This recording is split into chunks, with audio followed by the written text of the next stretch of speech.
alaikum. J'espère que vous allez bien. Avant de commencer le cours, je voudrais juste نقول لكم un truc. Il faut savoir بلي هنا حنايا comme tuteur, on n'est pas prof, d'accord? On peut vous donner des informations اللي حنايا رانا فاهمينهم d'une certaine façon et qui peut être erronée هاد l'information. Donc je vous demande toujours, après que ce soit même عند les profs تاعكم كي تقروا, toujours vous faites des recherches, vous confirmez les informations اللي يعطوهم لكم parce que هذا ماشي قرآن. Ils peuvent se tromper. حنايا en tant que tuteur, on peut se tromper parce qu'on est étudiant et les profs peuvent se tromper خاطرات c'est juste sur le moment, يقول un truc بلا ما يعبأ. D'accord? Donc je vous demande toujours, toujours, toujours de faire des recherches, de confirmer les informations اللي يعطوهم لكم et surtout d'essayer de faire le cours تاعكم وحدكم. D'accord? هكا ça vous aide غادي تعلموا ديروا vos recherches وحدكم. Vous constituez votre cours باش كاع هكا en cas de problème, au cas où وين ما فهمتوش غاية في الcours ياك, vous pouvez savoir كيفاش ديروا les recherches تاعكم باش تنجموا تفهموا et vous reconstituer votre cours وحدكم. D'accord? Donc je vous conseille toujours de faire des recherches, de confirmer les informations اللي راهم يعطوهم لكم. Ça peut pas être plus mal. D'accord? هاد le cours هذا اللي غادي نديره لكم اللي غادي نستعمله comme support, c'est votre cours, votre support de cours اللي la prof تاعكم عطاتها لكم. D'accord? En plus de ça, j'ai cherché quelques schémas plus simplifiés ou là quelques détails en plus. بس هادو كاع تلقاهم في internet. D'accord? Donc déjà كيما قلنا la dernière fois, كاع les glandes à peu près كاع les glandes, elles sont régulées ولا يحكم فيهم un système اللي نعيطوا له l'axe hypothalamo-hypophysaire. D'accord? هاد l'hypothalamo-hypophysaire فيه زوج تاع les constituants pardon, l'hypothalamus et l'hypophyse. D'accord? Donc après si on a par exemple on est stressé ou là on a froid ou là n'importe quel par exemple تستنى حية من تجينا حية من l'environnement تاعنا. Donc l'hypothalamus va être stimulé et à حسب le genre de stimulation اللي غادي تكون عنده, il va sécréter une hormone اللي تروح l'hypophyse. D'accord? Et l'hypophyse على حسب l'hormone اللي تجيه من l'hypothalamus, l'hypophyse il va هو غادي يكون stimulé et il va sécréter une autre hormone على حسب toujours شي عطاوه comme ordre من فوقا, ويروح يستيمول la glande على حسب l'hormone اللي يطلقها. D'accord? Et la glande تما elle est stimulée et elle fait son travail. D'accord? Donc tout ça est régulé par l'hypothalamus et l'hypophyse. OK? Donc comme la dernière fois, si vous vous souvenez bien, la glande thyroïdienne, l'hypothalamus, il était stimulé par exemple par, l'environnement تاعنا, et le genre de stimulation هذاك عطانا de façon à ce que l'hypothalamus يطلق le TRH, une hormone اسمها la TRH. هذيك TRH تروح من l'hypothalamus l'hypophyse, elle va stimuler l'hypophyse. L'hypophyse شنو غادي يدير؟ غادي هو il va sécréter une hormone اسمها la TSH. D'accord? هذيك la TSH تروح la glande thyroïdienne et la glande thyroïdienne quand elle est stimulée, elle va produire du T4. La T4 تروح في le sang pour être transformé en T3 باش تولي actif وتما دير le travail تاعها. هنايا في le cours تاع اليوم on va voir la surrénale. Donc la surrénale هي تاني elle est contrôlée par l'axe hypothalamo-hypophysaire.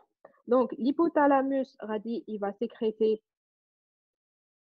la CRH pardon نقول لكم شي مخير ici. Donc l'hypothalamus après être stimulé, il va sécréter une hormone liée à la CRF. Donc, la CRF, vous remarquerez que l'hypothalamus, il a changé d'hormone parce qu'à l'âge, il veut stimuler une autre glande. D'accord? Donc, l'hypothalamus, le cas à la surrénale, il va sécréter du CRF. La CRF هذه غادي تروح l'hypophyse, elle va le stimuler باش هو يطلق la CTH. Et la CTH يروح la la surrénale et il va la stimuler. D'accord? Donc, هنايا هذا c'est l'axe hypothalamo-hypophysaire. Mais avant de voir les problèmes qu'on peut avoir في la surrénale, غادي نشوفوا la physiologie تاع la surrénale. Toujours. Donc نفهموا كيفاش elle travaille en temps normal باش نفهموا علاش وين راه le problème qui il y a une anomalie. D'accord? Donc pour l'instant ça va normalement. Très bien. Donc déjà les glandes surrénales, on a deux glandes dans le corps. Fougue les deux reins, voilà. Donc chaque rein a une glande. D'accord? La glande elle-même, elle a plusieurs zones. Plus exactement, elle a deux zones.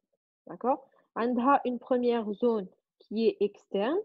Elle est jaune. Donc, on a une zone qui est externe. D'accord? Donc, ce qui est vert, c'est la zone externe. D'accord? Donc, la zone qui est externe, le cortex. Très bien. Donc, et la zone interne, la deuxième zone qui est interne, plus interne, qui est en orange, qui descend. Donc, elle est la médula.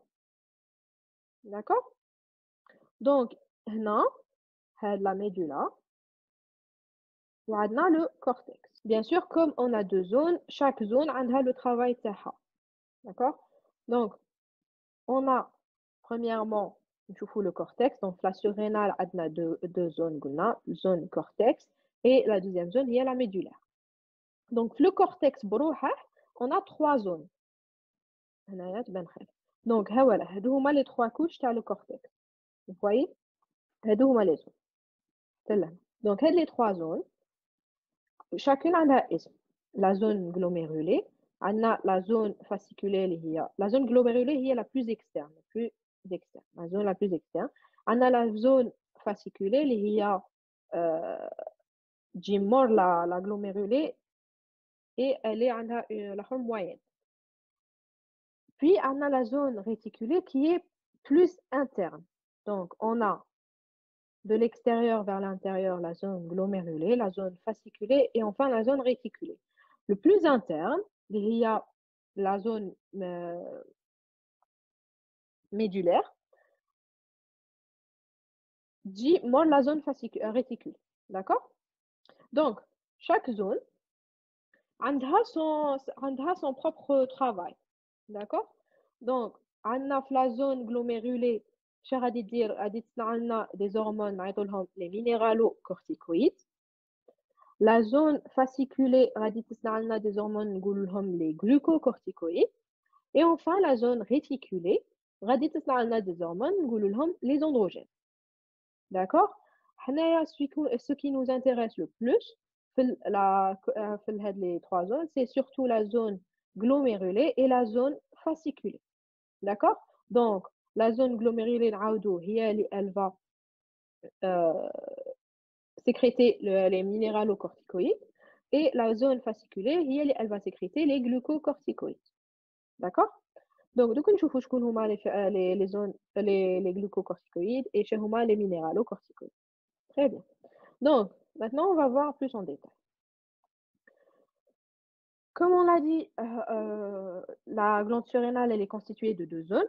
On a une zone médulaire, médulo-surrénale. Généralement, la médulaire, elle sécrète de l'adrénaline. D'accord? C'est une hormone. C'est l'hormone du stress, l'adrénaline. في هذا الكور ما غاديش نشوفوا les pathologies qui sont liées à cette zone-là, la zone médulaire. غادي نشوفوا surtout ce qui nous intéresse, c'est surtout la zone corticale. D'accord? Donc, c'est la cortico-surrénale. La zone qui elle est divisée en trois parties. Une zone glomérulée, elle va synthétiser les minéralocorticoïdes. شنو les minéralocorticoïdes? Normalement, تعرفوا واحد اللي هو l'aldostérone. وين شفتوا l'aldostérone? شفتوه surtout كي قريتو la physiologie du rein. قريتو بلي كاين حاجة سموها l'aldostérone. Est-ce que quelqu'un يجي يقول لي شنو هو l'effet تاع l'aldostérone في الكور؟ Tu vois le travail de l'aldostérone. Très bien. Donc, il va réguler le Na+ et le K+. Ça, l'homéostasie du corps, oui. Je t'aime. On a surtout un effet sur le rein. Je vois l'effet sur le rein. Très bien. Donc, il va agir sur le rein, qui est le collecteur, pour augmenter la réabsorption du sodium et l'expression du potassium. صح؟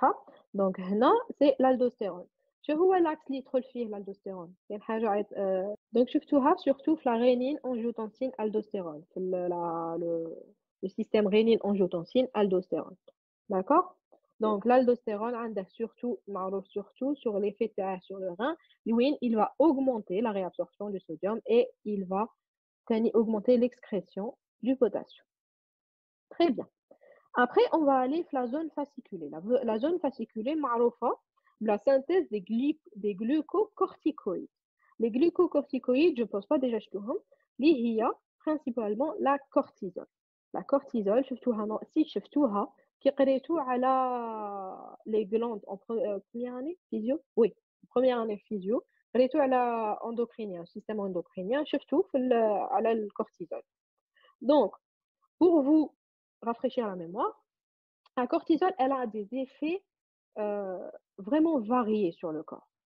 Qui peut me donner les effets de la cortisol sur le corps? Parce que les effets de la cortisol et les effets de l'aldostérone, vous plus facile pour vous le cours. Très bien. Hyperglycémie parce qu'elle stimule la néoglucogénèse, oui, aussi. Donc, déjà, la cortisol, qu'est-ce qu'elle va faire? Elle a un effet stimulant. Elle va stimuler les hormones hyperglycémiantes. Donc, comment elle va les stimuler? C'est surtout, elle va stimuler la néoglycogénèse. Surtout la néoglycogénèse, في le cours تاع la biochimie normalement في les glucides. في الcours تاع les glucides surtout la néoglycogénèse. Donc هنايا هاد la cortisol, elle va stimuler la néoglucogénèse. بصح laquelle néoglucogénèse? C'est la néoglucogénèse pardon, hépatique. D'accord? Elle va avoir un effet sur le métabolisme protéique. Qu'est-ce qu'elle va faire? Elle va augmenter le catabolisme protéique. Donc, que ce soit sur les muscles, la peau et les os. D'accord? Elle va avoir un effet sur le métabolisme des lipides. D'accord? Elle va nous, si on a, non. Donc, elle a un effet sur les lipides. Qu'est-ce qu'elle va faire? Elle va activer la lipolyse. Donc, elle va avoir un effet hypercholestérolémiant et hyperglycéridémiant. D'accord? Elle a aussi un effet régulateur qui fait elle va avoir l'effet régulateur sur l'axe hypothalamo-hypophysaire. Donc, هنايا غادي دير le rétrocontrôle sur l'axe hypothalamo-hypophysaire. لو كان الكورتيزول تطلع بزاف في le sang, elle va aller تروح للhypothalamus et l'hypophyse تقول لهم صاي حبسوا, il y a assez de cortisol في le sang, في le corps. D'accord? Donc, elle va avoir un effet sur le sommeil. Elle va avoir un effet sur la... Elle va stimuler le corps à faire son travail. D'accord? Donc,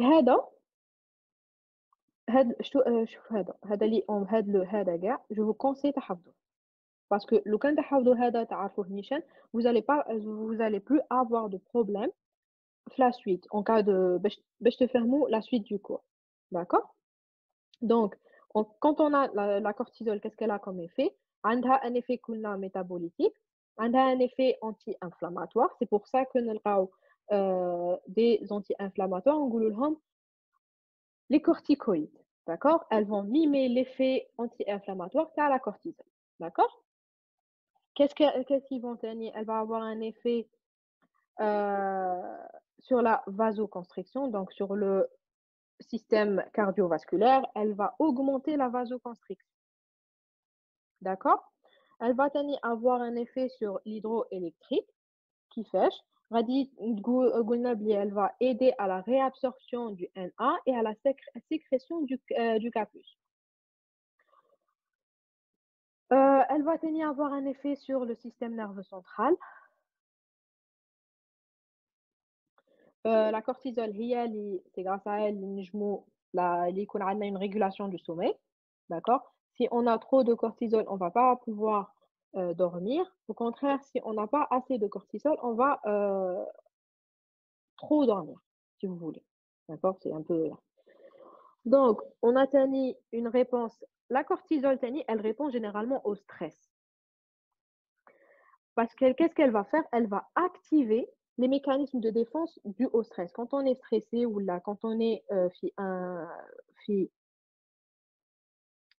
une situation de stress intense, là, de stress, qu'est-ce qu'elle va faire? On va avoir une hypersécrétion de cortisol. Elle aide le corps à être prêt en cas d'agression ou là, pour répondre لهذاك الحاجة اللي elle nous stresse.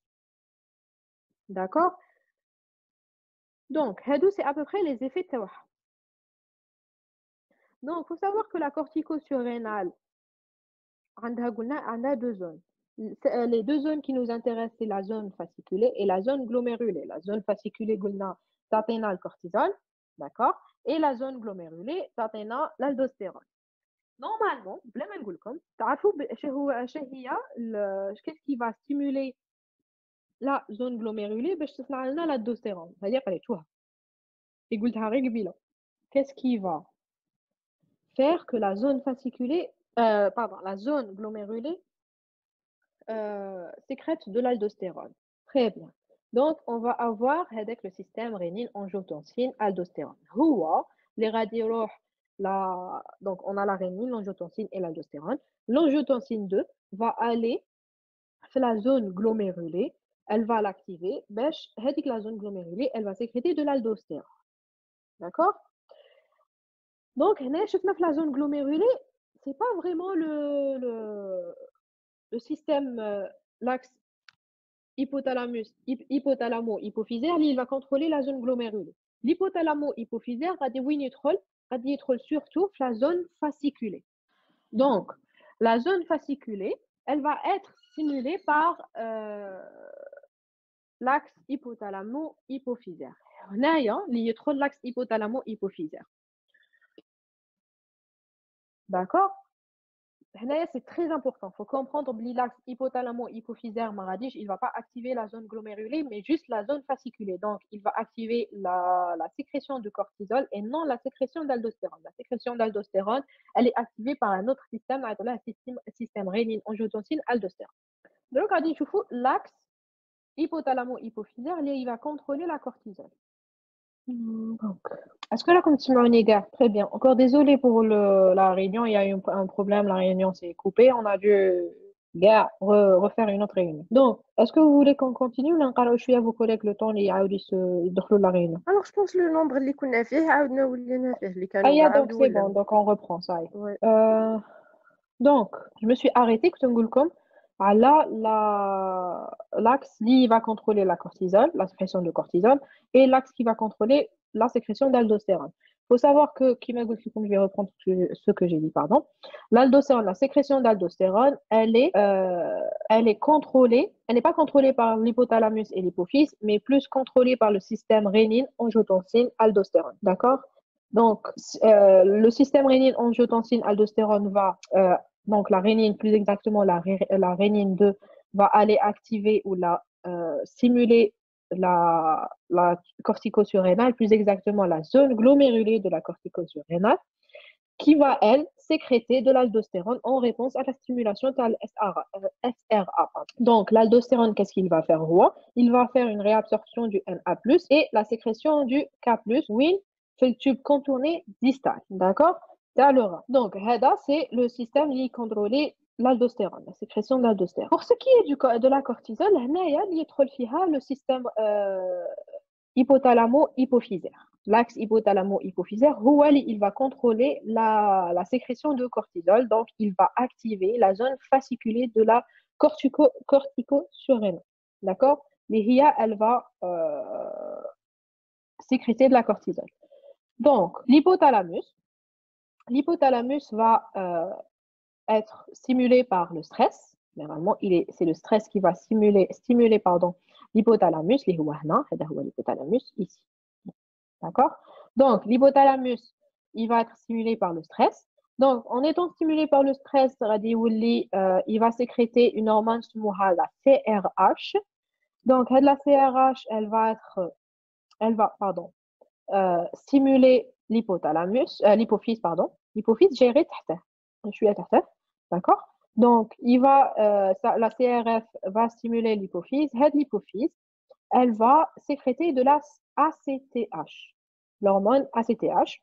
Donc, l'ACTH, هي تروح في la zone fasciculée, pardon, تروح في la zone fasciculée pour la stimuler. هذه في la surrénale, تروح la surrénale pour stimuler la zone fasciculée. Et en stimulant la zone fasciculée, on a une production de glucocorticoïdes, la cortisol, et la cortisol sera déversée dans le sang. Donc, on a une production de cortisol qui تروح le sang, oui, le sang il déhale les organes type. D'accord? Donc, il faut savoir que la cortisol, qui توصل à un certain seuil, غادي تولي تروح l'hypophyse et l'hypothalamus دير un rétrocontrôle négatif. تروح l'hypophyse تقول له صاي حبس من ACTH, on a plus besoin d'ACTH, صاي on a assez de glycocorticoïdes في le sang. وتزيد تروح ثاني l'hypothalamus تقول له صاي حبس ما توليش ne stimule plus l'hypophyse parce que ça y est, on n'a plus besoin de cortisol. D'accord? Donc, c'est en temps normal. D'accord? On a une régulation. Ah oui, l'aldostérone, il dit le rétrocontrôle négatif. Oui, elle a le système rénine-angiotensine, aldostérone. D'accord? SRAA, le système, c'est le diminutif du système rénine, angiotensine, aldostérone. Donc, S, c'est système, R, c'est rénine, A, c'est angiotensine, et le deuxième A, c'est aldostérone. D'accord. Donc, il faut savoir que l'aldostérone, la sécrétion d'aldostérone est contrôlée par un système et la sécrétion de cortisol est contrôlée par un autre système. Même si physios jayin la même, si tu veux, la même zone, si vous voulez, tu as la surrénale, enfin, deux zones, le même segment à la surrénale. D'accord? De ça, j'ai deux zones différentes. Il y a la zone glomérulée pour l'aldostérone et la zone fasciculée pour la cortisol. Donc, pour stimuler la zone glomérulée, il va la stimuler, c'est le système rénine-angiotensine-aldostérone, SRAA. Plus exactement, qu'est-ce qui va la stimuler? C'est l'angiotensine 2. Normalement, on connaît le système rénine-angiotensine-aldostérone. On a la rénine, on a l'angiotensine 1, elle est transformée en angiotensine 2, ou l'angiotensine 2, la zone glomérulée à la cortico-surrénale pour elle l'active et il y a une sécrétion d'aldostérone. Donc, pour ceux qui on a toujours fait les rappels, mais ça ne m'attrape vraiment le cours. On a toujours donné l'axe hypothalamo-hypophysaire qui fait chirdem. Il a tout le cours du fait normalement qui me fait une idée. Et donné un rappel physiologique sur la surrénale. D'accord? Si vous avez des problèmes ou là, refaire le schéma, même après, à la fin du cours, on a le reste. D'accord? Le plus important, c'est le schéma, leur faire. Donc, l'aldostérone, ce qui la contrôle, c'est le système rénine-angiotensine-aldostérone. Donc, le système rénine-angiotensine-aldostérone, la zone glomérulée, il va l'activer. Il y a une sécrétion d'aldostérone. Donc, l'aldostérone, comme effet, elle va avoir un effet sur le rein, plus exactement sur le tube contourné distal. Elle va stimuler la réabsorption. Elle va stimuler la réabsorption de Na+, et elle va stimuler la sécrétion de K+. D'accord? Oui, le tube contourné distal t'as le rein. D'accord? Donc, c'est la première hormone, l'ishna. La deuxième, il y a la cortisol, pardon. J'ai une autre zone de la cortico-surrénale, la zone fasciculée. Donc, la zone fasciculée, elle va sécréter des glucocorticoïdes. نقولوا لهم يا glucocorticoïdes ou la cortisol, c'est la même chose. La cortisol, c'est une glucocorticoïde. Donc, la glucocorticoïde, pour être sécrétée, elle est sécrétée dans la zone fasciculée. La zone fasciculée, elle est stimulée par un autre système. Elle n'est pas stimulée par le système rénine-angiotensine-aldostérone, elle est stimulée plus par le système ou par l'axe hypothalamo-hypophysaire. D'accord? Donc, comment il marche le système? L'hypothalamus, généralement, il est stimulé par le stress. L'hypothalamus, en cas de stress, il va sécréter une hormone qui s'appelle la CRF. La CRF, elle va stimuler l'hypophyse. D'accord? L'hypophyse, en étant stimulé par l'hormone CRF, il va sécréter une hormone qui s'appelle la CTH. La CTH, elle va stimuler la zone fasciculée de la cortico-surrénale. Donc, la zone fasciculée, en étant stimulée, de la cortisol. Des glucocorticoïdes, la cortisol. Donc, le cortisol, qui dire les effets تاعها في الcorps. Si vous voulez, à la fin du cours. Donc, mais à un certain stade, le corps, ça y est, il n'a plus besoin de cortisol. Le cortisol, en plus, qui est le sang, il roche l'hypophyse et l'hypothalamus. On n'a plus besoin de sécrétion de cortisol. Donc, chez ça, on va avoir un rétrocontrôle négatif de la glucocorticoïde sur l'hypophyse et sur l'hypothalamus. D'accord? L'aldostérone, il y a un rétrocontrôle négatif sur le système rénine-angiotensine-aldostérone. Est-ce que pour l'instant ça va? Est-ce que vous avez tout le schéma pour l'instant? Très bien. Donc, هنايا كملنا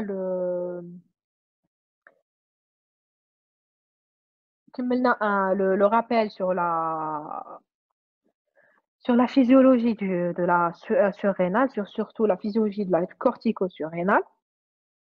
D'accord? Et نشوفوا دروك هذه ce qui اللي فهمتكم دروك c'est en temps normal, quand tout va bien, quand il n'y a pas de problème, il n'y a pas d'anomalie, les sécrétions elles sont régulières, tout marche bien, normal. صح؟ بصح خطرات on peut avoir des problèmes, d'accord, dû à des maladies, d'accord, ou là dû à une prise excessive dû à une prise de médicaments pendant un long moment, un arrêt brusque du médicament, d'accord, ou là un problème carrément, un cancer, on a des nodules, on peut avoir plusieurs problèmes. Donc en cas de problème, on peut avoir deux effets. Ou bien on a un effet hyper corticolémiant. Donc, on a un trop-plein de cortisol fleussant. On a une production excessive de cortisol fleussant sans régulation de l'hypophyse ou de l'hypothalamus. Le corps ne peut plus réguler la sécrétion de cortisol fleussant. Donc, la cortico-surrénale, plutôt la zone fasciculée, plus qu'il n'en faut de cortisol. D'accord? Et là, on va avoir des effets sur le corps. On peut avoir un problème, le problème inverse. On n'a plus assez, la zone fasciculée ne produit plus ou n'a pas assez de cortisol pour le corps. Et là, le corps a dit, il va demander encore plus de cortisol sans en avoir. Et là, on va entrer dans un état d'hypocorticolémie. On va avoir d'autres pathologies et d'autres signes cliniques. D'accord? Donc, déjà, le l'axe, vous pouvez voir qu'on a deux problèmes. D'accord? Donc, on peut avoir que ce soit en flippercorticolémie ou la flippocorticolémie, on peut avoir deux sources pour le problème. La source là, c'est carrément on a un problème la surrénale. On a un problème la zone la surrénale. Donc, quand on a un problème la surrénale, par exemple, elle fait n'importe quoi, mais elle sécrète des hormones sans être stimulée. Donc, on continue, elle sécrète des hormones, on continue sans stimulation. Alors, on va voir, elle va sécréter les hormones glucocorticoïdes et on va avoir une sécrétion كبيرة تاع les minéralocorticoïdes. Quand on dit minéralocorticoïdes, on parle d'aldostérone. Donc, هنا, on va avoir une sécrétion excessive d'aldostérone et une sécrétion excessive de corticoïdes. D'accord? Dans le cas contraire, oui, la corticosurrénale ne travaille plus, n'arrive plus à travailler. Au contraire, on va avoir on ne va plus avoir de sécrétion ou pas assez d'aldostérone et ne plus avoir assez de corticoïdes, de sécrétion de corticoïdes. Donc, là, le problème, oui, la surrénale en elle-même. D'accord? On a un problème, une maladie, la surrénale. On a un dysfonctionnement de la glande surrénale, plus exactement de la corticosurrénale. D'accord? Donc, quand on a un problème la corticosurrénale, on va avoir un problème la sécrétion de corticoïdes et la sécrétion d'aldostérone. Au contraire, si on a un problème l'axe hypothalamo-hypophysaire, on va avoir plus un problème de sécrétion la corticoïde, mais on va avoir le taux d'aldostérone qui est normal. On va pas avoir de problème de la sécrétion d'aldostérone. Allège, parce que l'aldostérone, il n'est pas contrôlé par l'axe hypothalamo-hypophysaire, mais plus par le système rénine-angiotensine-aldostérone. D'accord? Donc, quand on a un problème hypothalamus-hypophyse, c'est la on va avoir une hyper ou une hyposécrétion de glucocorticoïdes. D'accord? Donc, il y a l'hypothalamus, mais l'hypothalamo-hypophyse, il sécrète pas les hormones,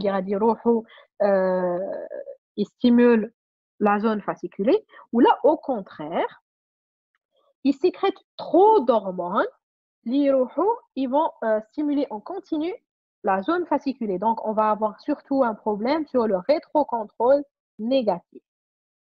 D'accord?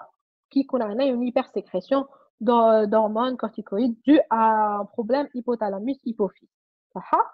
Donc, qui a un problème sur la surrénale elle-même, c'est la surrénale qui a un problème. Donc, on aura les deux hormones, un problème sur les deux hormones, l'hormone aldostérone et l'hormone cortisol, pardon. Donc, on aura un problème avec les minéralocorticoïdes et un problème avec les glucocorticoïdes. D'accord? C'est qui vous allez différencier où on aura le problème. Est-ce que c'est la surrénale, la glande surrénale elle-même, ou là, c'est l'hypothalamus le problème? Si vous avez un problème avec la glande surrénale, vous allez l'aldostérone et la cortisol فيزوج راه كاين un problème فيهم la sécrétion que ce soit d'aldostérone ou là de cortisol. D'accord? Mais dès qu'on a le problème chiffre la corticosurrénale mais plus l'axe hypothalamo-hypophysaire, là c'est juste la cortisol où il y a hyper ou la hyposécrétion de cortisol. L'aldostérone mais il y a un problème de la sécrétion. Enfin, on n'aura pas un problème de sécrétion d'aldostérone. D'accord?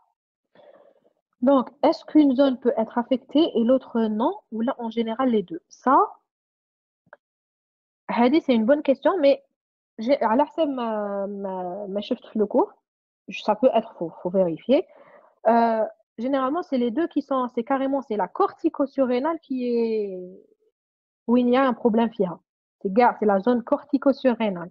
D'accord? Donc, quand on a un problème, c'est le problème corticosurrénal. C'est pour ça que les minéralocorticoïdes et les glucocorticoïdes, ils ont un trouble de sécrétion FIRM. D'accord? Est-ce que j'ai répondu à la question? Très bien.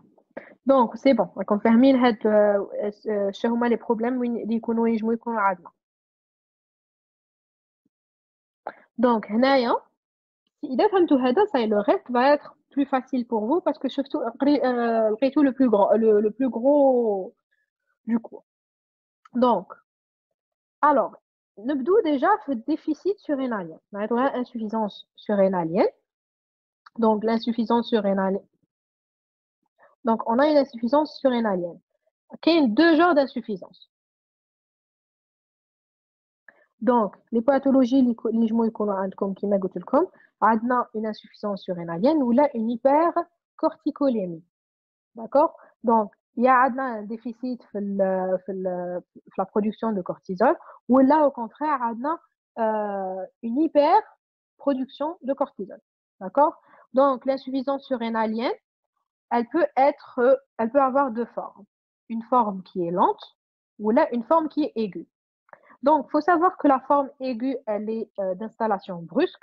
C'est une, euh, c'est une, c'est une urgence médicale totale. C'est une urgence.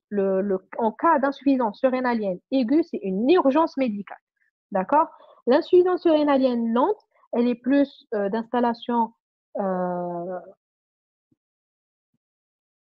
lente et généralement, elle est due à des problèmes à des maladies ou là. D'accord?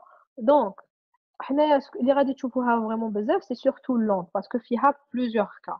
L'insuffisance surrénalienne, quand elle est lente, on peut avoir deux genres de problèmes. Enfin, deux genres de sites où كاين فيهم le problème. عندنا يا تكون insuffisance surrénalienne lente périphérique ou la insuffisance surrénalienne lente, نقولوا لها يا centrale يا haute. D'accord? Donc, هنايا إذا قريتوا la thyroïde, normalement تجيكم سهلة هاد l'appellation insuffisance surrénalienne lente périphérique ou la centrale. Donc, نعاود نفكركم périphérique qui تكون في la glande, le problème راه في la glande elle-même, donc la flâche surrénale, ou la نقولوا لها haute ou la centrale qui يكون le problème في l'axe hypothalamo-hypophysaire. علاش centrale? C'est parce que c'est le système nerveux central. D'accord? Donc, quand elle est lente ou là de type périphérique, généralement, c'est dû à la maladie d'Addison. Donc, il y a un déficit en cortisol et en aldostérone. Alors que quand elle est haute ou la centrale, la cause, c'est généralement un problème l'hypophyse et un problème hypophysaire. On a un déficit en cortisol, mais l'aldostérone, la sécrétion d'aldostérone est préservée. Après, le cas de l'insuffisance surrénalienne. Donc, on a une lente ou une aiguë. En cas où on a l'autre cas de figure, l'hypercorticolémie. Donc, on a une hypersécrétion de corticoïdes, de cortisol, pardon.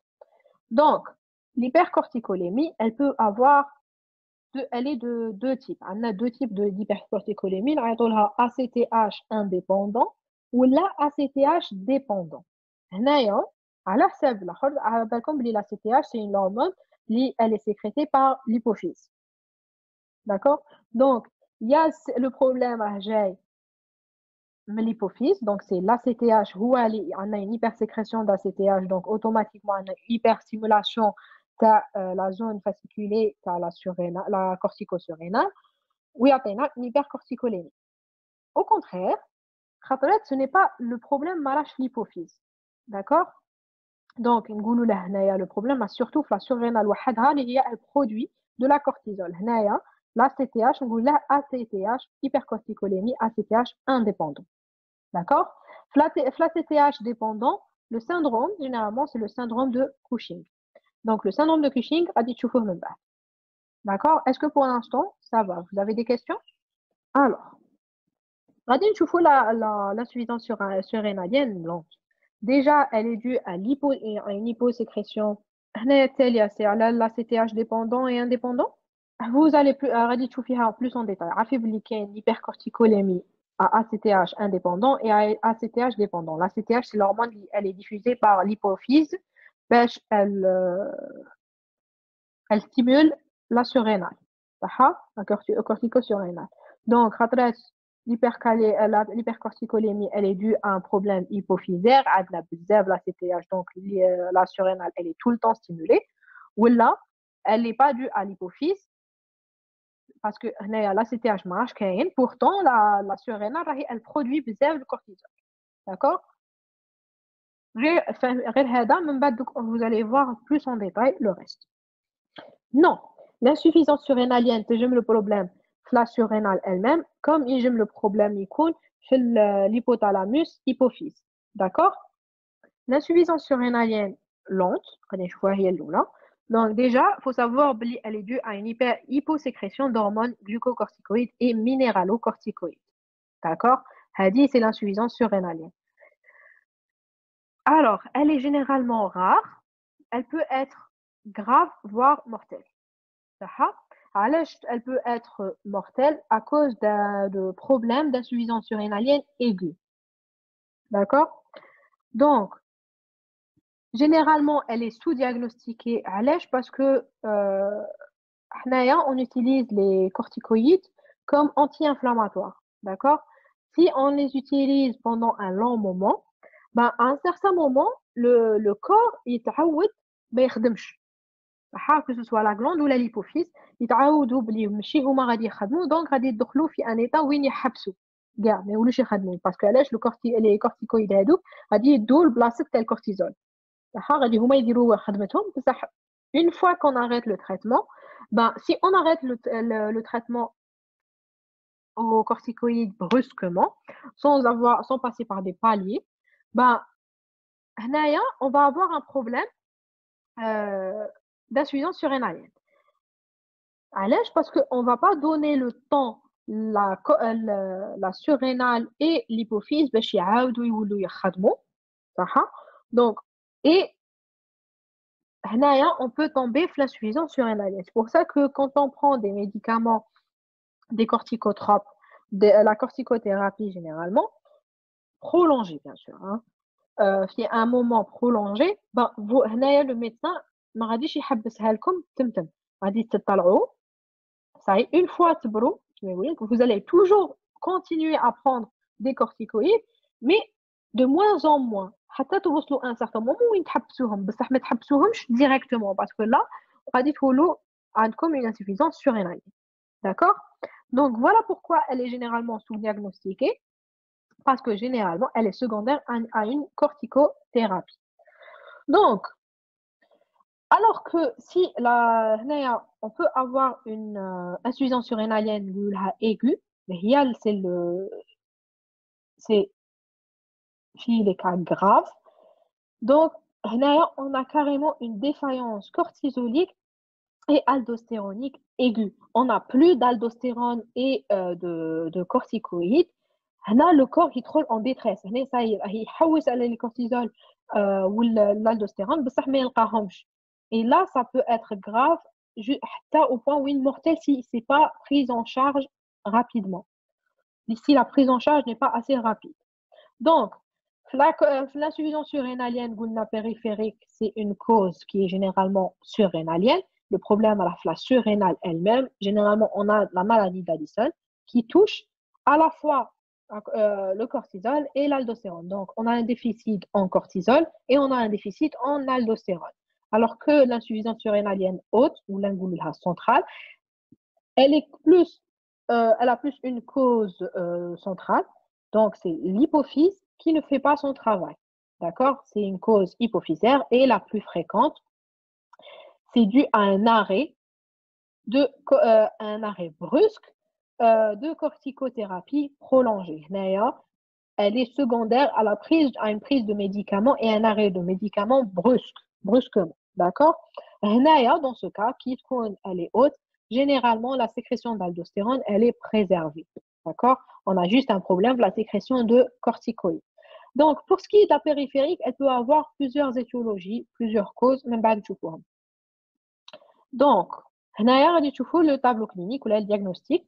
كاين عندكم des signes cliniques qui sont communs aux deux, à l'insuffisance périphérique et l'insuffisance centrale, insuffisance surrénalienne périphérique et centrale. Ou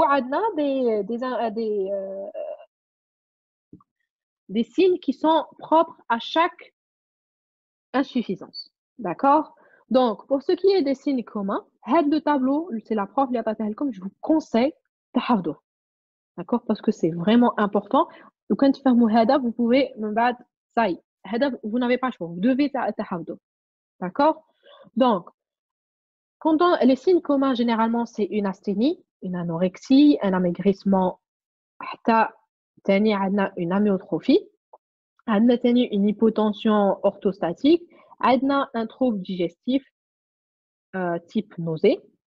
On a une hypoglycémie, on peut avoir des anémies, on peut avoir, et surtout, on a un taux de cortisol qui est bas.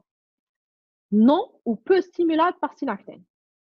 Donc, synactène, pour vous dire, synactène, c'est un test, c'est un médicament pour le test. Le synactène, il va mimer l'effet de la cortisol. Mimer, il va stimuler la surrénale, elle produit de la cortisol.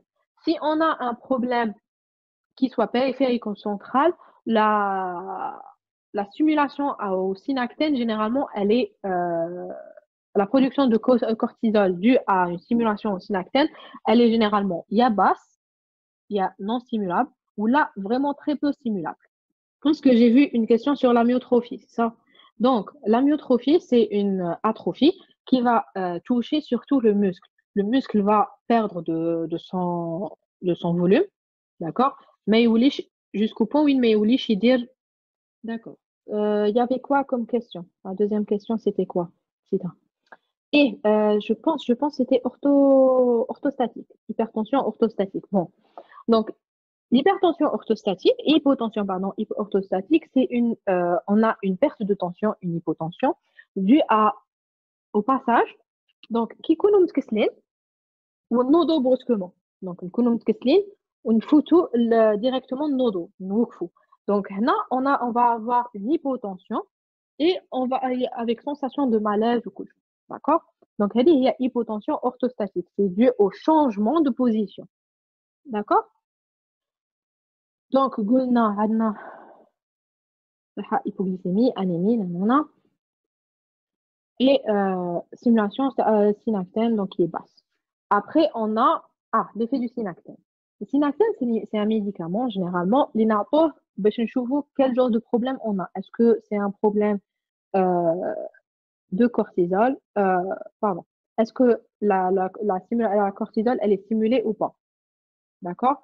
Donc, généralement, en synactène, est-ce qu'on a, si on a un problème la glande elle-même, la production de cortisol. Donc, qu'est-ce qu'on fait? On injecte le synactène, le patient, et on attend. Donc là, le synactène, il va stimuler la glande surrénale, elle produit de la cortisol. D'accord? Et généralement, les insuffisances surrénaliennes, la synactène, il y a le test au synactène, la cortisol, elle est non stimulable par le synactène ou là, peu stimulable par le synactène. D'accord? Est-ce que le synactène tout? Et comment différencier entre une insuffisance surrénalienne primaire, le périphérique, ou là, une insuffisance surrénalienne qui est centrale. D'accord? Donc, l'insuffisance surrénalienne primaire ou le périphérique, c'est dû à la glande surrénale en elle-même. Donc, là, qu'est-ce qu'on va avoir? Déjà, on a des taches grises ardoisées qui apparaissent. D'accord? On mélanodermie. Le corps, la peau, je vois des taches grises, le patient, je vois des taches grises ardoisées. Donc, est-ce que nous avons sur Internet? Donc, est-ce que on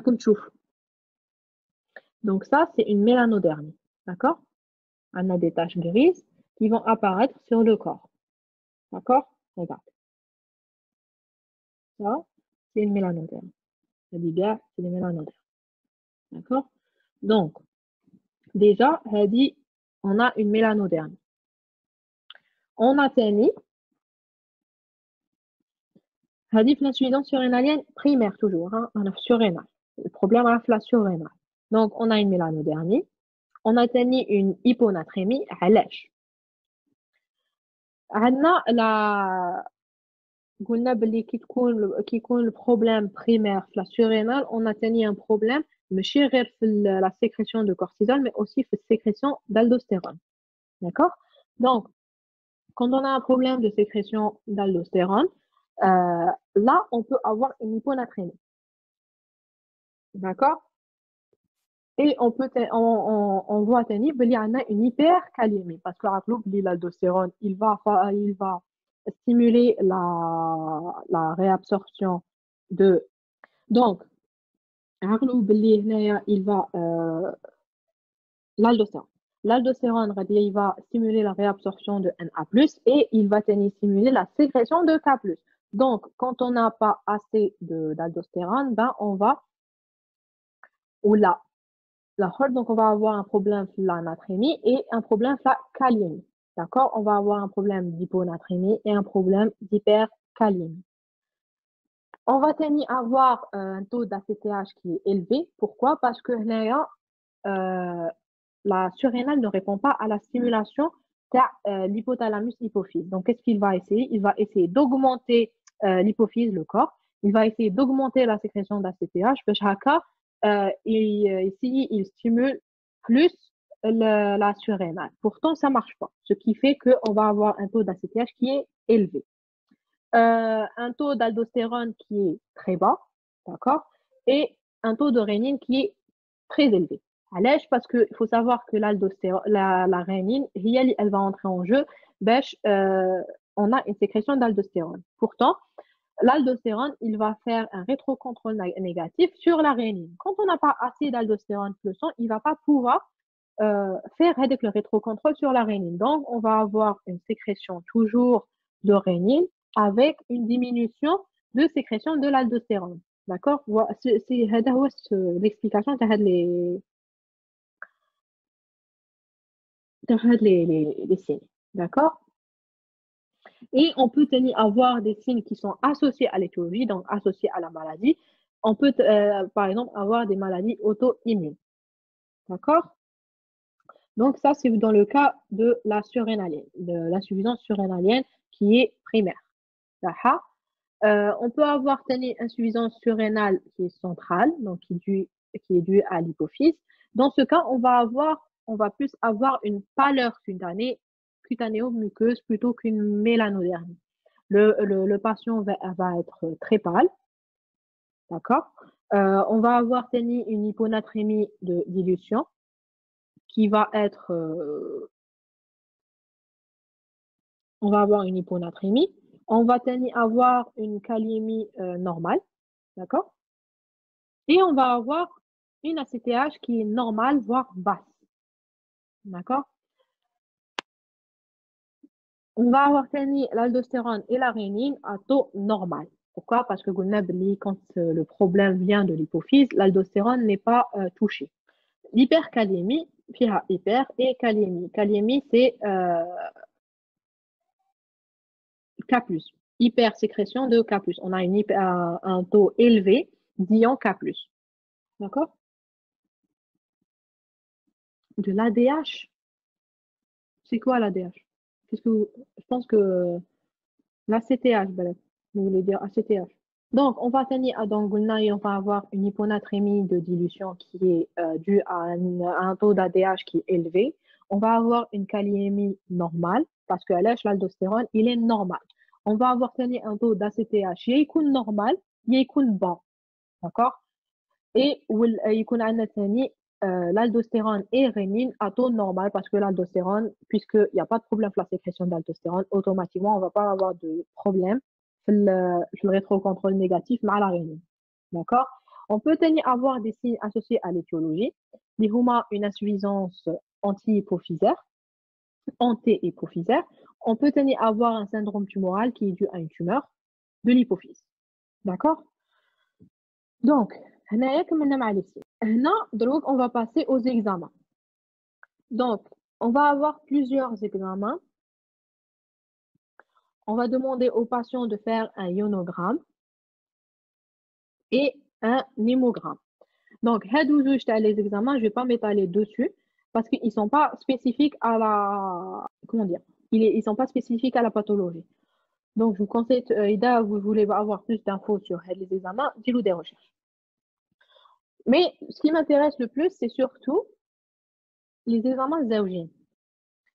Donc, هاد les examens نديروهم إذا عندنا هاد les signes.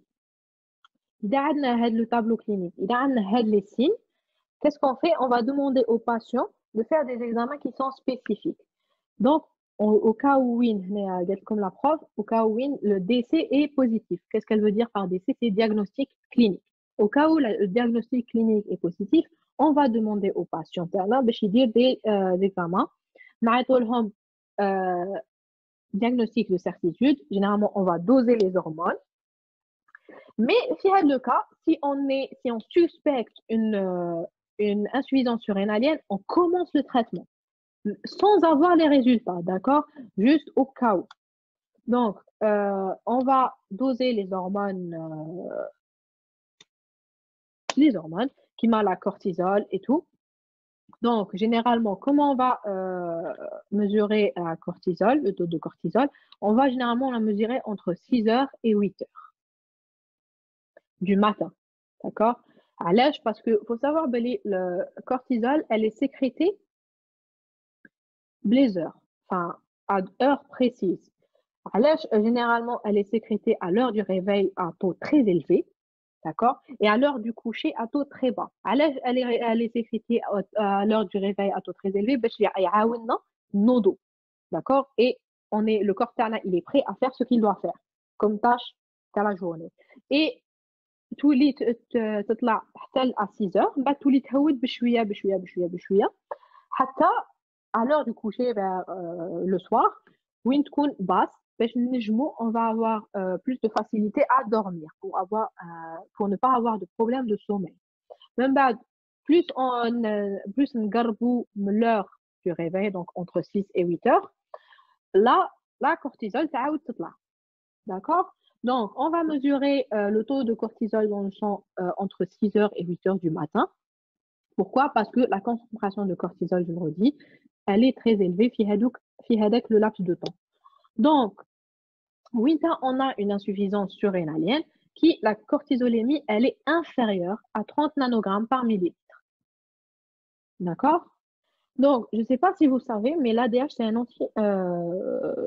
anti-diurétique. D'accord? Donc, et un vasoconstricteur. Voilà pourquoi on va dire une hyponatrémie au lieu d'une hypernatrémie. Donc, je ne pense pas que ce soit un problème. Ça n'a rien à voir avec votre cours, parce que ce n'est pas vraiment le sujet du cours. Le sujet du cours, c'est plus la cortisol et tout. Donc, si vous voulez avoir plus d'informations sur l'ADH, vous faites vos recherches. D'accord? C'est pour ça que je ne vous ai pas donné de détails parce que ce n'est pas important pour votre cours, pour la compréhension de votre cours. D'accord? Donc, l'insuffisance surrénalienne, qui تكون la cortisolémie, elle est inférieure à 30 nanogrammes par millilitre. Généralement, voilà, هي علاه ما نقرعوش حتى يكون عندنا les résultats تاع le diagnostic de certitude, le dosage hormonaux, parce que généralement, c'est un tableau clinique qui est spécifique à la pathologie. Quand on a le tableau clinique, on va commencer le traitement باش ما نروحوش vers une insuffisance surrénalienne aiguë, باش ما ندخلوش في le syndrome grave de la pathologie. D'accord? Ou même une urgence. On ne veut pas nous le malade ou dans un état grave. D'accord? Donc, on a l'insuffisance surrénalienne, la cortisolémie, elle est inférieure à 30 nanogrammes par millilitre. Donc, la fonction cortico-surrénalienne, elle est normale. Généralement, c'est la corticosolémie. Elle est supérieure à 200 nanogrammes par millilitre. Donc, généralement, 550 nanomoles par litre. Dans les autres cas, qu'est-ce qu'on fait? On va faire un test indispensable, le test dynamique. Le test. غادي نديرو un dosage de la CTH, toujours à 8 heures du matin. Ou tani, on va faire un test au synactène. D'accord? Le test dynamique. Le test dynamique, c'est le test au synactène. Et qui est immédiat, parce que il y a deux tests. Il y a un synactène retard et il y a un test synactène immédiat. Donc, qu'est-ce que je vais dire le test? On a la cortisol plasmatique à 8 heures, elle est inférieure à 30 nanogrammes par millilitre. Ça, on a insuffisance surrénalienne. Donc, on dit le test synactène. Qu'est-ce qu'on fait? On va injecter vos patients 250 microgrammes de synactène. Donc, c'est une ampoule. C'est en ampoule on va l'injecter. On va redoser la cortisol après, entre une demi-heure et 1 heure après. D'accord? Donc, si on a une réponse normale après une demi-heure ou là, après 60 minutes, euh, donc on a un taux de cortisol qui est normal, donc on a une réponse au test de synactène. Là, هنايا كيفاش غادي تكون لو طو دو كورتيزول غادي يكون supérieur à 210 نانوغرام par millilitre دونك رانا في لا نورمال هنايا كي نديرو لو تيست سيناكتين داكور دونك هنا غير باش نشوفو si le problème il est au niveau de la glande elle-même ou là le problème il est au niveau de l'hypophyse هنايا هذا le test on va le faire plusieurs fois au cours du traitement. C'est pour ça que l'hydrocortisone doit être arrêté la veille à 16 heures. Donc, le test, il dit comme test de diagnostic même quand on a ça et détecté le problème, le traitement. Le traitement, au cours du traitement, on va faire d'autres tests de synactène pour voir est-ce que le traitement marche ou pas. D'accord? Donc, si le patient il est en cours de traitement, généralement il est traité à l'hydrocortisone. Donc là, on va demander au patient la veille d'arrêter son hydrocortisone vers les coups de 16 heures. D'accord? Vers les coups de 16 heures, on va demander au patient d'arrêter son hydrocortisone. Le lendemain, qui j'ai le test au synactène, le test au synactène, le plus fiable possible. D'accord? Mais il y a des erreurs. Quel premier point avant le dynamique?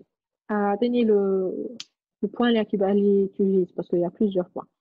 Donc, pour ce qui est du test de synactène, là, une dernière fois, c'est un test, l'indiro, pour voir est-ce que le problème la surrénale elle-même ou là c'est un problème hypophysaire.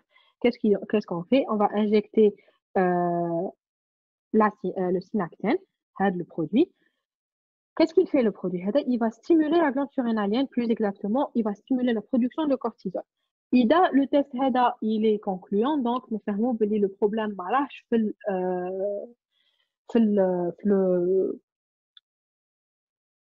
la glande en elle-même, mais plus on a un problème qui est surrénal. D'accord? Pardon, on a plus un problème hypophysaire. D'accord? Donc, ici, on va injecter la synactène et on va doser. Généralement, le test synactène, on dit à 8 heures du matin. D'accord? Donc, on va doser 30 minutes à 60 minutes après le test synactène. On va doser la cortisol dans le sang.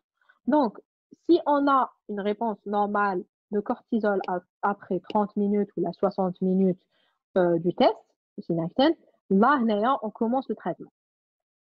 En fait, dans tous les cas, on commence le traitement. Le problème. Après, c'est dans le cas où c'est le premier test pour le patient, donc avant début du traitement. Après, on peut le test généralement au cours du traitement, plusieurs fois au cours du traitement, pour voir est-ce que le traitement il marche ou pas. Qu'est-ce qu'on fait?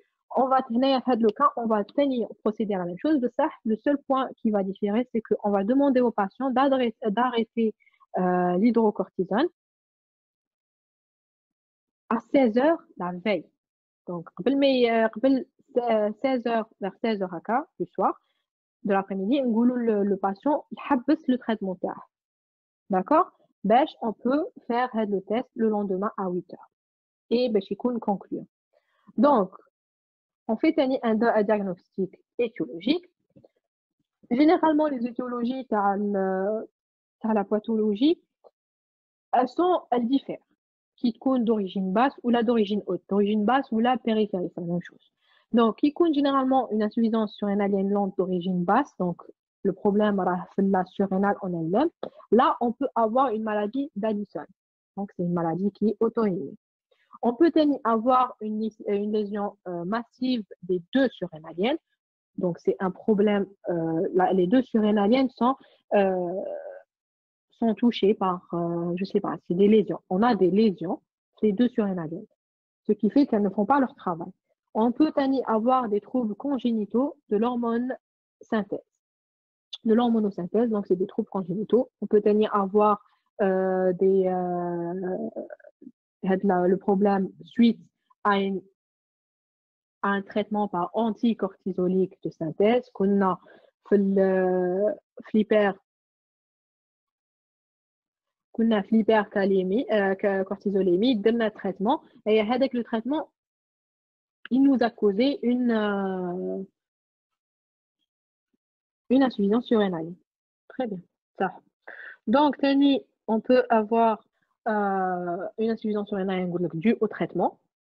Un traitement de, par exemple, la personne, elle était en hypercortisolémie. Chez des traitements qui vont diminuer le taux de cortisol au point où il y comme effet secondaire une insuffisance surrénale.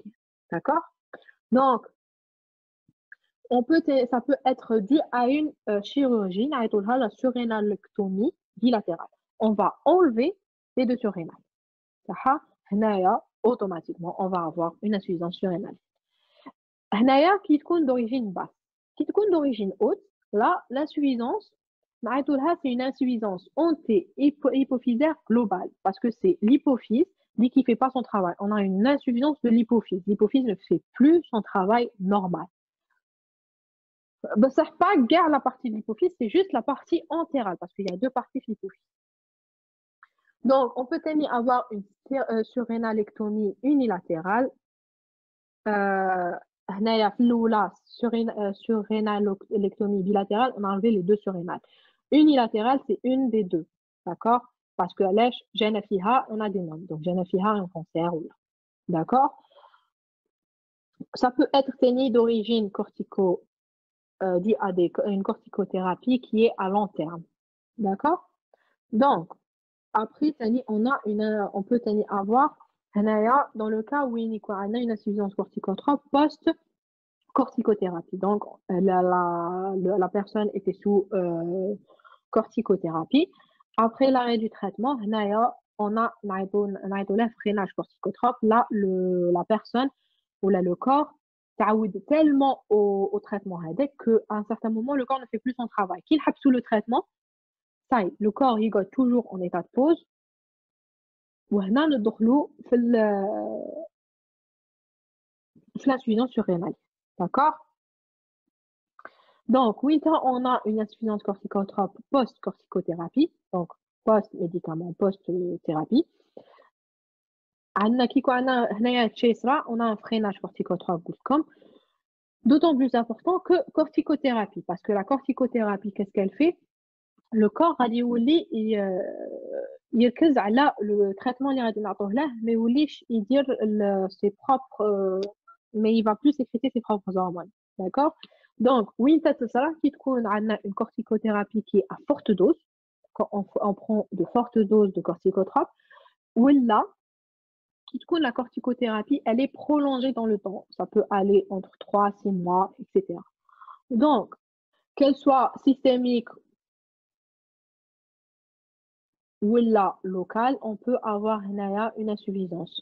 Qui compte la corticothérapie systémique ou la locale ou la continue ou la alternée, le patient peut développer une insuffisance corticotrope. D'accord? Donc, après, on a le traitement de l'insuffisance surrénalienne qui est lente. Le traitement. Donc, comme on a une insuffisance surrénalienne, automatiquement, on va régler le déficit headache en hormones corticoïdes. On doit injecter au patient, on a donné au patient des hormones glucocorticoïdes de synthèse. Chez l'hydrocortisone, voilà, donc généralement c'est l'hydrocortisone. Le dosage, et oui, chez la posologie, c'est entre 20 et 60 mg maximum par jour. Donc, corticothérapie, c'est le traitement aux corticoïdes. Par exemple, qui te donne des anti-inflammatoires de type corticoïde. Vous faites de la corticothérapie. D'accord? Donc, si vous prenez des anti-inflammatoires pendant un long moment, vous pouvez développer une insuffisance corticotrope. Ou là, si vous prenez des anti-inflammatoires corticoïdes de type corticoïde à forte dose, vous pouvez souffrir d'insuffisance corticotrope. C'est bon? Vous avez la corticotrope? Donc, هنايا on a traité l'insuffisance corticotrope, du cortisol. Maintenant, on va tenir des minéralocorticoïdes هادو دايرين كيما l'aldostérone. C'est une aldostérone de synthèse. اللي هو le médicament هو 9 alpha fluorohydrocortisone. هاولا la posologie تاعه.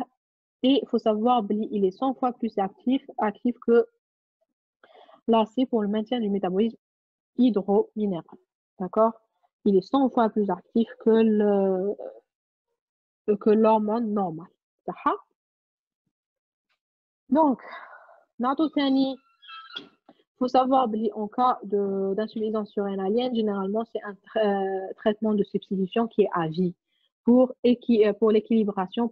Et qu'on va équilibrer en surveillant la courbe de poids, la tension artérielle, la sensation du patient, est-ce que pour lui, le traitement, il marche ou il ne marche pas. Oui, l'hydrocortisone, elle appartient à la corticothérapie. D'accord? Donc, le traitement de substitution, il y a des avant les glucocorticoïdes et minéralocorticoïdes de substitution. Il faut savoir que c'est un traitement généralement qui est à vie. D'accord? Et bien sûr, le patient doit être surveillé, sous surveillance.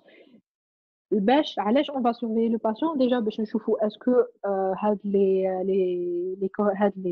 le traitement est-ce qu'il ça le soulage, est-ce qu'il voit une nette amélioration due au traitement cool.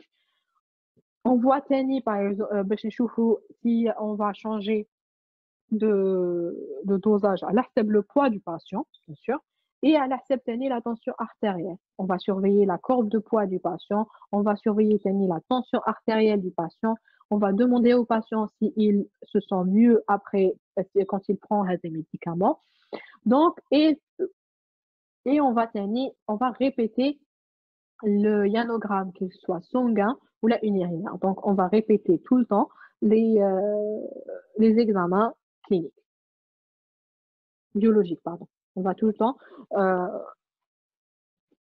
faire des examens biologiques. Donc, on peut donner aux patients des traitements préventifs. Les traitements préventifs, ils sont indispensables. Donc, déjà, le patient doit avoir une hygiène de vie qui est bien. Donc, il doit avoir un régime spécifique qui est normosodé. Mais il dit par exemple le melh.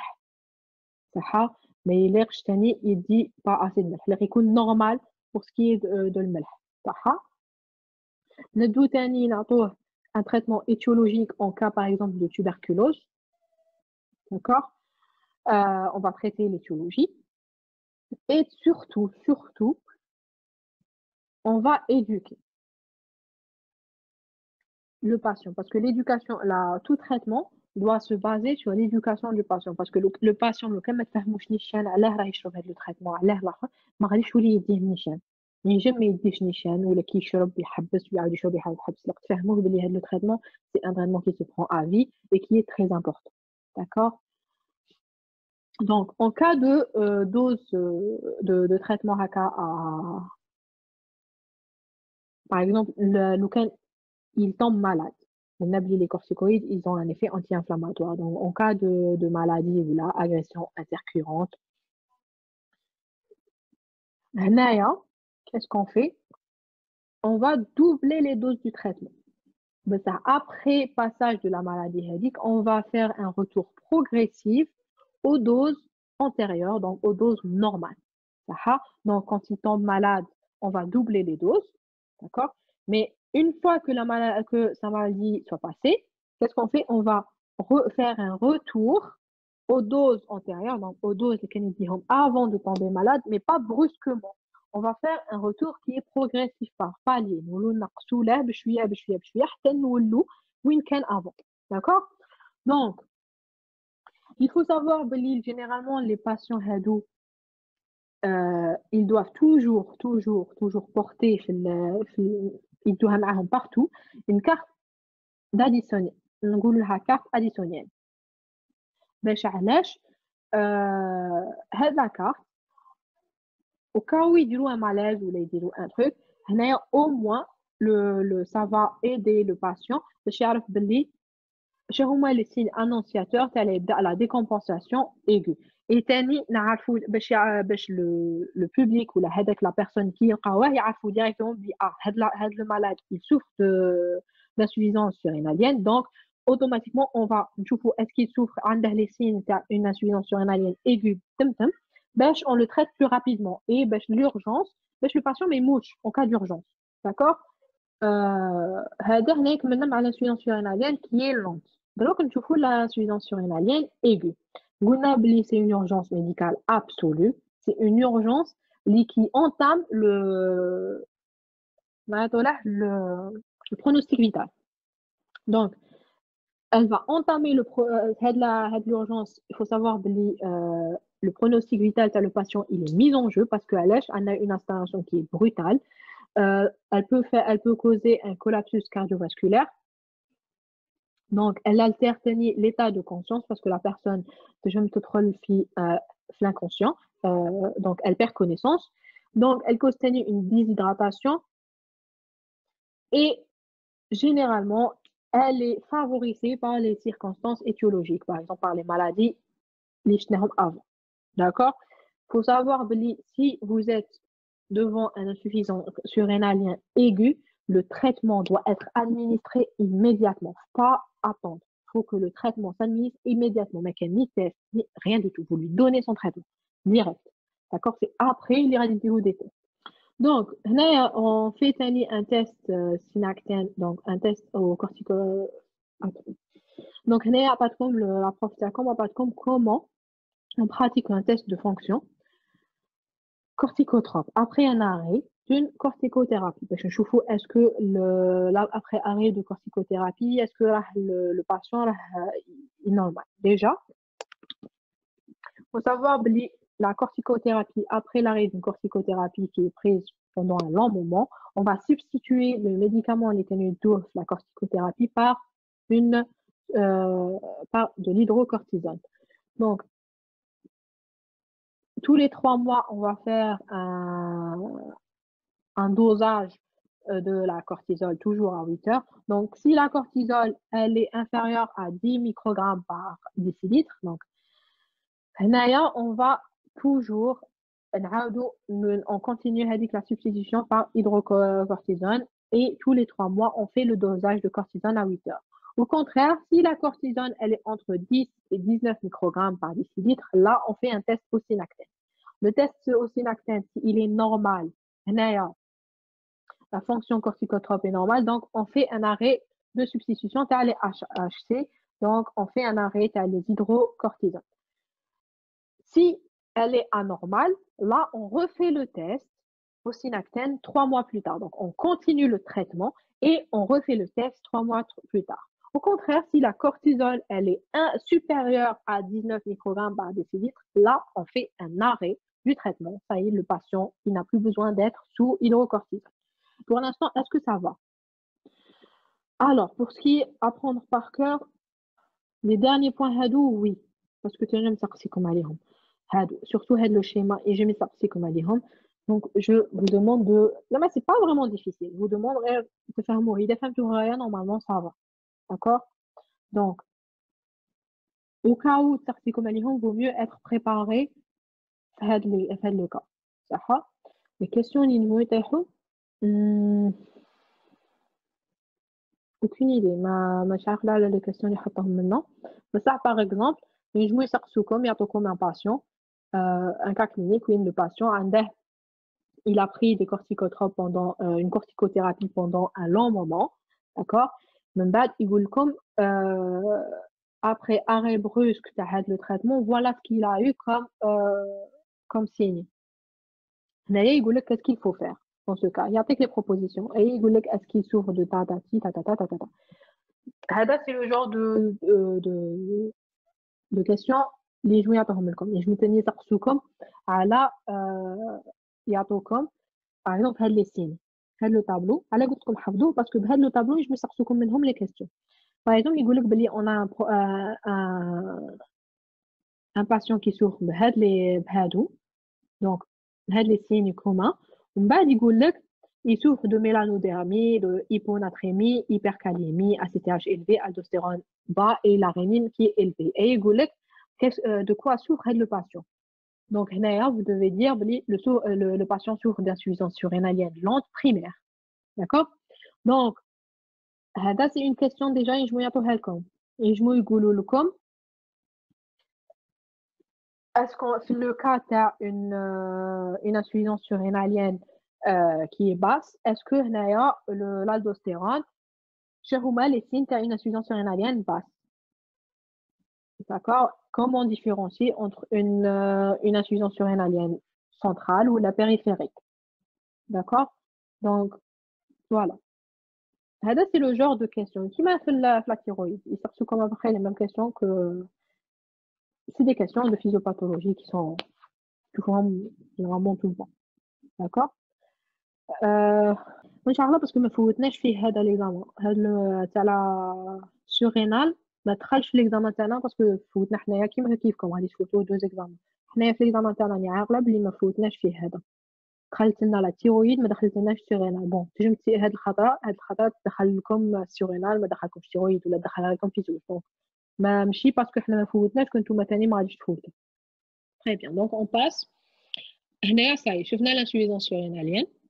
Maintenant on va passer à l'hyperfonctionnement cortiso-surrénalien. D'accord? Donc là, c'est le contraire que j'ai شفنا avant. Donc, il faut savoir que le syndrome d'hyperfonctionnement cortico-surrénalien est le syndrome de Cushing. Alors, le syndrome de Cushing, c'est quoi? C'est l'ensemble des symptômes secondaires à un excès chronique de glucose. Donc, ma fiche بزاف بروحها أنا غادي نقولها لكم même إذا ما درتوش c'est pour votre culture. Mais au cas où, je préfère نديرها لكم même إذا هي ما دارتها لكمش parce que بالك تنجموا تكونوا ما سمعتوهاش كي هضرت عليه ولا. Donc, l'hyperfonctionnement cortico-surrénalien, qu'est-ce que c'est? C'est l'ensemble des symptômes secondaires à un excès chronique de glucocorticoïdes. Donc, on a des glucocorticoïdes en excès le corps qui est chronique. L'excès, il est chronique. Donc, qu'est-ce qu'il va causer comme l'excès? Qu'est-ce qu'il peut donner comme problème? Il va surtout nous donner des problèmes cardiovasculaires. D'accord? Par exemple, on va avoir un risque de mortalité élevé dû à un problème cardiovasculaire. On va avoir des troubles du sommeil. La personne ne va plus va avoir des troubles du sommeil, par exemple, ne va plus avoir pas souffrir d'insomnie. Il y a plusieurs signes. D'accord? Il n'est pas si grave que l'ouïe parce que généralement on a des outils pour le diagnostiquer assez tôt. Mais le diagnostic même si les outils sont très performants, ça reste que c'est un diagnostic qui est difficile. D'accord? Comment on va diagnostiquer la maladie? Déjà, on va voir des signes cliniques qui évoquent le syndrome de Cushing. Surtout la cortisol chez dire. Comme effet en état normal. Ben, les effets, ils sont exacerbés. On va avoir un effet plus important. Donc, les effets la cortisol en temps normal, encore plus. D'accord? Par exemple, voilà. Par exemple, on va avoir une hyperglycémie, vraiment une hyperglycémie. Le patient va souffrir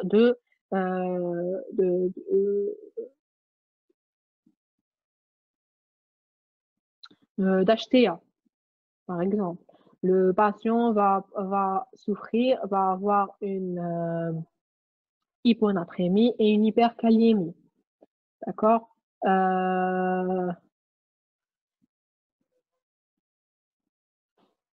Donc, les effets à la cortisol, les tournent avant, radicaux plus importants en cas de hypercorticolémie. Donc, je continue. Voilà. Donc, qu'est-ce qu'il faut? Si on a les démarches diagnostiques et thérapeutiques, déjà, le patient va avoir le syndrome, les signes du syndrome de Cushing. C'est une clinique qui évoque le syndrome de Cushing. Donc, on va avoir tenu une confirmation biologique. Après, les signes, on va demander au patient de faire un examen biologique. Avec l'examen biologique, il va démontrer un hypercorticisme endogène. Donc, avec l'examen biologique, il va dire le patient sur l'hypercorticisme.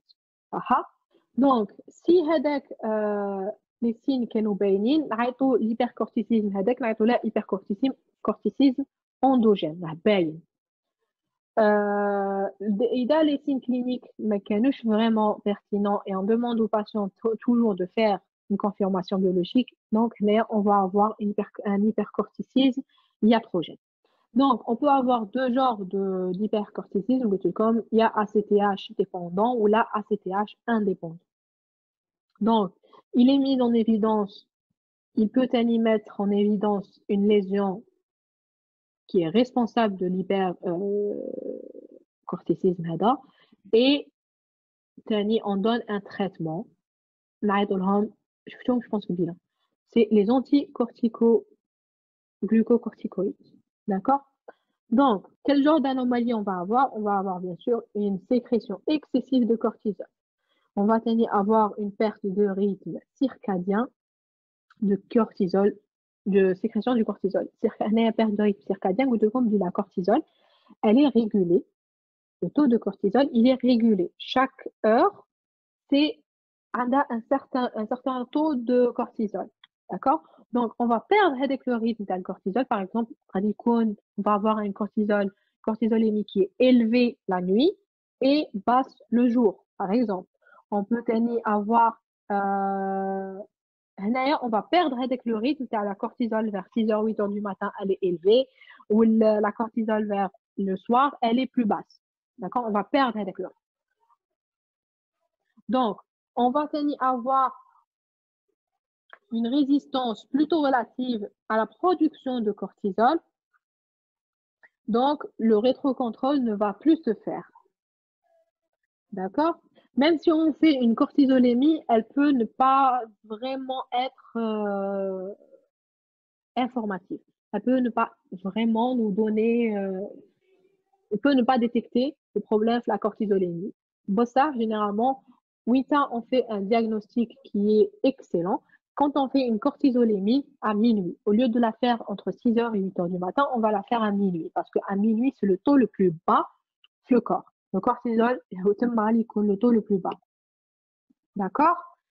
Donc, comme on a un rythme, rupture du rythme circadien, qu'est-ce qu'on va faire? On va faire une cortisolémie à peu près toutes les 4 heures pendant 24 heures. Est-ce que le rythme circadien il est respecté ou pas?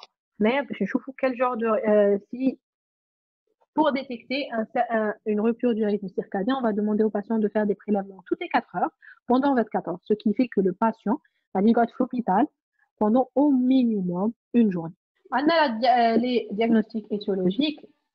Qui par exemple une hypercortisolémie par exemple, ATH indépendant, on va avoir une sécrétion surrénalienne qui est indépendante, donc elle n'est pas due à un ACTH élevé, donc ce qui fait que la concentration en ACTH est effondrée, à l'âge. Parce que la cortisol, la surrénale, comme elle est bzef, à taux élevé, elle va faire un rétrocontrôle négatif sur la CTH, c'est logique. Sauf que, comme on va avoir un rétrocontrôle négatif sur la CTH automatiquement, a dit le taux de le sang. Pourtant, la sécrétion reste toujours la même, la corticoïde. D'accord? Ça peut être dû à une tumeur surrénalienne. Généralement, les tumeurs surrénaliennes sont bénignes. Adénome cortisolique. Ça, on a des cas où la tumeur surrénalienne peut être maligne. Donc, on a un cancer, cortico-surrénal. Donc, en cas de tumeur maligne, ça peut être grave. Maintenant, on passe au. C'est les signes plutôt. L'étiologie, généralement.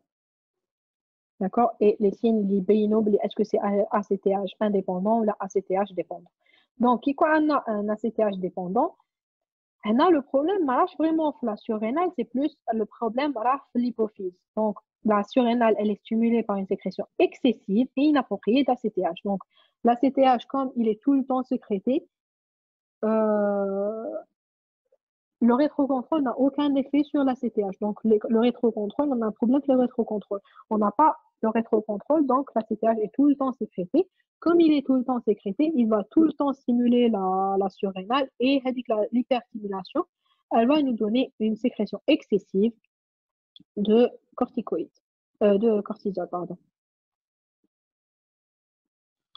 La CTH, il peut avoir, l'hypersécrétion, elle peut avoir une origine eutopique, donc une tumeur développée à partir des cellules corticotropes hypophysaires.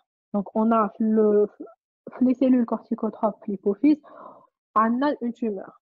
Donc, ce qui fait que ça va dérégler le système ACTH.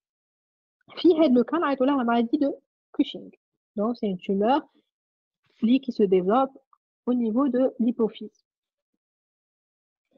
Donc, vous voulez qu'on a une origine ectopique, pardon. Donc, c'est une tumeur endocrine non hypophysaire. Donc, la tumeur, elle est pas l'hypophyse. Donc, elle va mimer le syndrome de Cushing. Syndrome de Cushing paranéplasique. Donc, ça, c'est les dosages à répéter de la cortisol et de la CTH. Donc, il compte la CTH inférieure à 5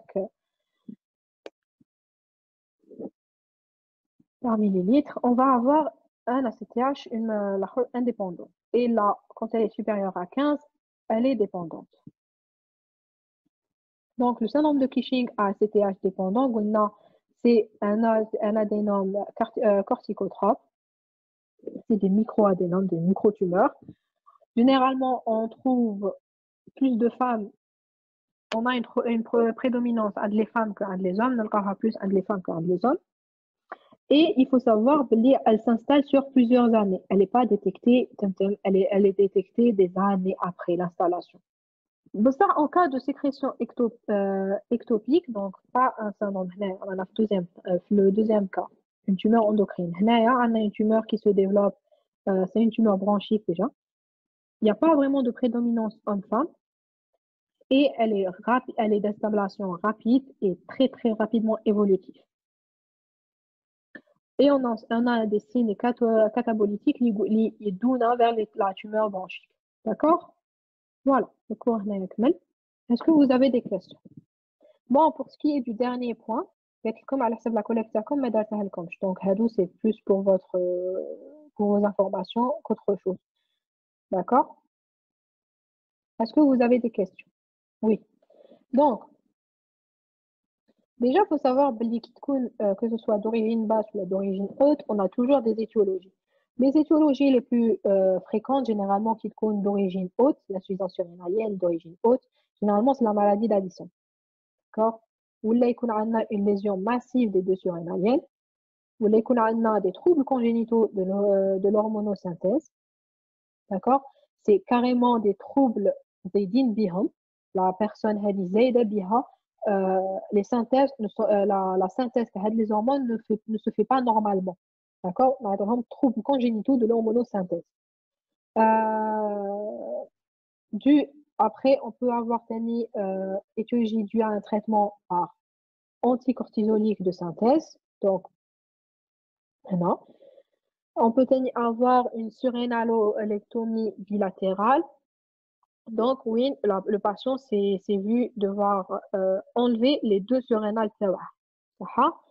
Et elle peut être due à d'origine haute. Elle peut être due à une insuffisance anti-hypophysaire globale. Donc, le problème, il est l'hypophyse.